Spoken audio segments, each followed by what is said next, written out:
विश्व की सबसे बड़ी ग्राउंड वाटर रिचार्ज परियोजनाओं में शामिल ताप्ती बेसिन परियोजना को लेकर शनिवार को मध्य प्रदेश और महाराष्ट्र सरकारों के बीच ऐतिहासिक MOU साइन हुआ। ये समझौता राजधानी भोपाल स्थित मंत्रालय में मुख्यमंत्री डॉक्टर मोहन यादव और महाराष्ट्र के मुख्यमंत्री देवेंद्र फडणवीस की मौजूदगी में संपन्न हुआ। ये MOU महाराष्ट्र अंतर्राज्यीय नियंत्रण मंडल की 28वीं बैठक के दौरान मिंटो हॉल में हुआ। मुख्यमंत्री देवेंद्र फडणवीस के भोपाल आगमन पर एयरपोर्ट पर प्रदेश भाजपा अध्यक्ष VD शर्मा ने स्वागत किया। वहीं मुख्यमंत्री निवास पर डॉक्टर मोहन यादव ने औपचारिक रूप से अगवानी की। बैठक के बाद दोनों राज्यों ने ताप्ती बेसिन परियोजना को लेकर करार किया, जो भूजल संरक्षण और वर्षा जल संचयन के क्षेत्र में एक मील का पत्थर मानी जा रही है। ये परियोजना जल प्रबंधन की दिशा में दो राज्यों की साझी प्रतिबद्धता को दर्शाती है।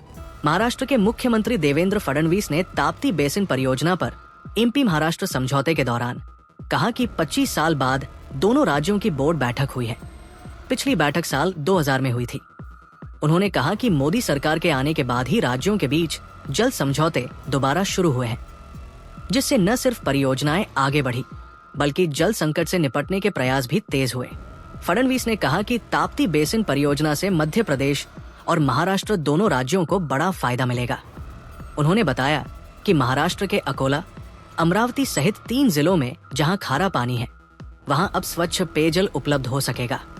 मुख्यमंत्री फडणवीस ने ये भी कहा कि अब दोनों राज्यों के मुख्यमंत्री केंद्र सरकार से इस परियोजना के लिए केंद्रित योजना की तर्ज पर विशेष सहयोग का आग्रह करेंगे।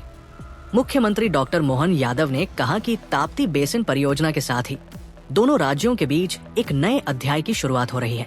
उन्होंने कहा कि मध्य प्रदेश नदियों का मायका है।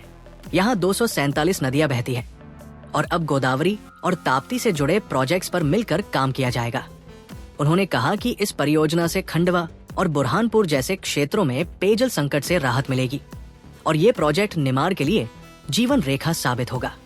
उन्होंने ये भी कहा कि दोनों राज्यों के प्रमुख ज्योतिर्लिंगों ओंकारेश्वर, महाकालेश्वर और त्रयंबकेश्वर, भीमाशंकर, घृष्णेश्वर को जोड़कर एक धार्मिक सर्किट बनाया जाएगा।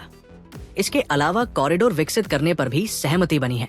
ताप्ती बेसिन रिचार्ज मेगा परियोजना के MOU पर हस्ताक्षर के बाद मुख्यमंत्री डॉक्टर यादव ने शनिवार को कहा कि कई मुद्दों पर दोनों राज्यों के साथ चर्चा हुई है और जल्दी ही इस पर बैठक में फैसले लिए जाएंगे।